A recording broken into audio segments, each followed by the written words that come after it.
We tend to think of science as this straight line of progress, right? One brilliant discovery after another. But that's not the whole story, not even close. Beneath the surface, there's a much messier history, a history of incredible ideas that were fought against, laughed at, and sometimes buried for decades. And that's what we're digging into today. And I want to be clear, we're not just talking about some academic squabble or hurt feelings. No, throughout history, coming up with a truly new idea, one that shakes up the status quo, that could cost you everything. Your career, your reputation, and yeah, sometimes even your life. The stakes are as high as they get. You know, Albert Einstein, a guy who knew a thing or two about shaking things up, he put it perfectly. This quote just nails the dynamic we're going to see over and over, the visionary pushing forward and the establishment pushing back hard. It really sets the stage for everything we're about to cover. Okay, so to really get a feel for this pattern, we're going to start with one of the most powerful and frankly tragic stories in the history of medicine. It's about a doctor who had a simple idea that could have saved millions, but instead it completely destroyed him. Let me introduce you to Ignaz Semmelweis. So picture this, it's Vienna, 1847. Semmelweis is a doctor in a maternity clinic, and he's just horrified because so many new mothers are dying from this thing called childbed fever. He starts paying attention and notices something really weird. The doctors who go straight from doing autopsies to delivering babies, their clinics have way higher death rates. So he comes up with a radical idea. What if doctors just washed their hands in a chlorine solution between patients? The results? They were incredible, immediate. But his fellow doctors, they were furious. The idea that their hands, a gentleman's hands, could be dirty and carrying death was a massive insult. They mocked him, they ridiculed him, and eventually, he was fired. He died broken in an asylum. And here's the number that makes this story a true tragedy. Before he started his hand-washing rule, the death rate in his clinic was as high as 18%. 18! Afterwards, it dropped to less than 1%. Think about that. This wasn't some minor tweak. It was a revolution. The proof was right there, crystal clear. And yet, the resistance from his peers was absolute. The story of Semmelweis it's infuriating. But here's the thing. He wasn't a one-off. This kind of thing happens over and over and over again. So the big question is, why? Why do we, as humans, push back so hard against new, world-changing ideas? Well, it turns out there's a kind of anatomy to it all. First up, you've got something called paradigm resistance. Now, this isn't just about disagreeing on a single fact. A paradigm is, well, it's the whole rule book. It's the entire framework you use to understand the world. And when someone comes along and tries to tear out a page, or worse, rewrite the whole book, it doesn't just feel wrong, it feels like an attack on reality itself. I mean, the most famous example, of course, is the big shift from the Earth being the center of the universe to the sun. For centuries, the geocentric model wasn't just science, it was philosophy, it was religion, it was common sense.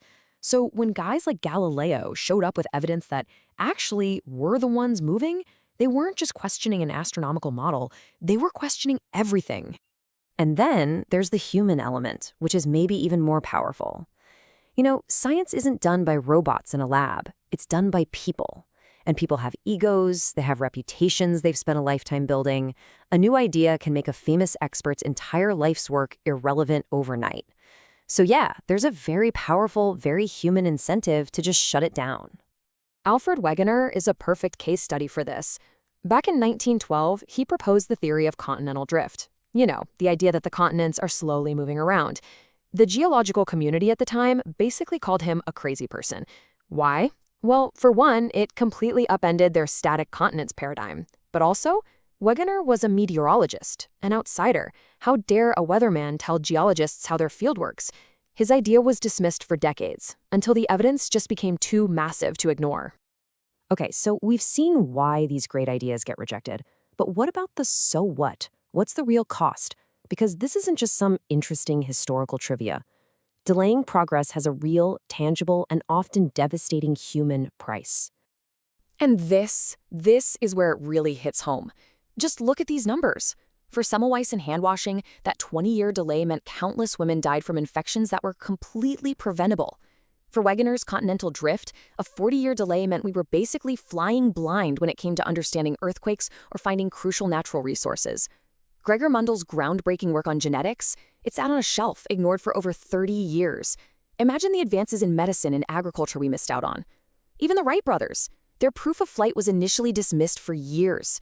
The price we pay for resistance isn't just time. It's measured in lives lost and a future that arrives way later than it should.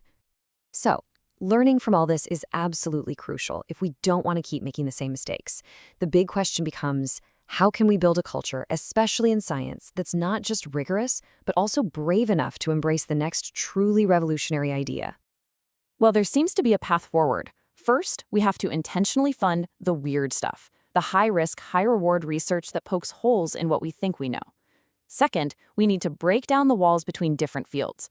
Remember Wagner, the meteorologist who solved a geology problem? We need more of that. And finally, it comes down to all of us. Promoting scientific literacy, teaching critical thinking, it creates a whole society that's less likely to be scared of a new idea and more likely to ask, hey, what's the evidence? And all of this history, all of these painful lessons, bring us right here, to this moment, to us. Are we any different? Are we ready for the next great discovery? Or are we just the next chapter in the same old story? It's really easy to look back 100 years and judge, right? To see so clearly where they went wrong. But it is so much harder to see our own blind spots, to recognize the biases that are shaping our own reactions to new ideas right now. And when you look around, you can see the same patterns playing out today.